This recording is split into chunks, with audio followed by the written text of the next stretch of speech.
শুরু হয়ে গেল ভোট প্রচার। গৌতম দেবের নেতৃত্বে চলছে দেওয়াল লিখনের কাজ। পাখির চোখ লোকসভা নির্বাচন কমিশনের তরফ থেকে দিনক্ষণ ঘোষণা করা হয়নি ঠিকই, তবে ময়দানে কিন্তু নেমে পড়েছেন সব রাজনৈতিক দলের নেতৃত্বরা। বিজেপির তরফ থেকে আবার ঘোষণা করা হয়ে গিয়েছে প্রার্থী তালিকা। আর এসবের মাঝে একেবারে অন্যরকম মেজাজে দেখা গেল শিলিগুড়ি পুর নিগমের মেয়র গৌতম দেবকে। বুধবার থেকেই দার্জিলিং লোকসভা আসনের জন্য দেওয়াল লিখনের মধ্যে দিয়ে প্রচারের কাজ শুরু করলেন শিলিগুড়ি পুর নিগমের মেয়র গৌতম দেব।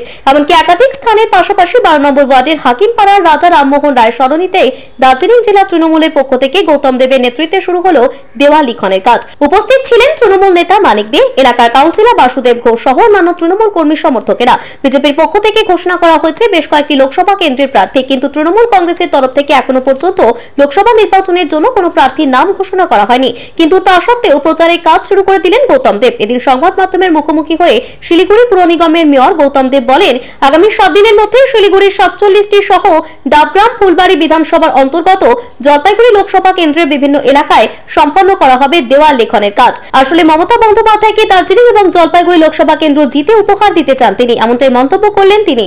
বলেন, বাংলার উন্নয়নে মমতা বন্দ্যোপাধ্যায়ের হাত আরো শক্ত করতে বা ডু অ্যান্ড ডাই সিচুয়েশন সর্বশক্তি দিয়ে ঝাঁপিয়ে পড়ব।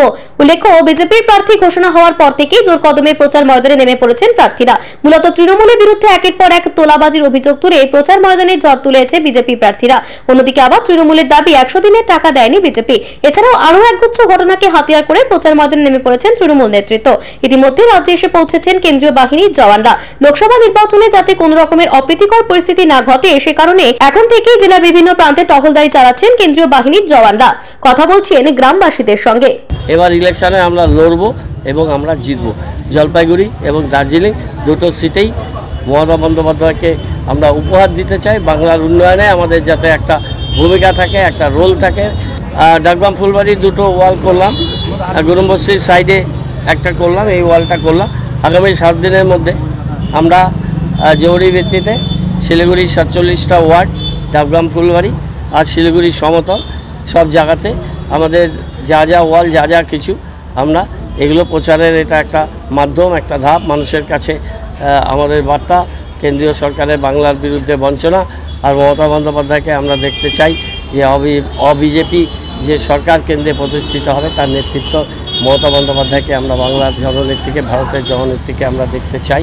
আমরা আমাদের দেয়াল লিখনের মাধ্যমে বাংলার বঞ্চনা, বাংলার ধারাবাহিক উন্নয়নকে ত্বরান্বিত করতে এই স্বৈরাচারী, ভ্রষ্টাচারী এবং বিভেদকামী এই শক্তিকে পর্যুদস্ত করতে, পরাস্ত করতে আমরা আহ্বান জানাবো।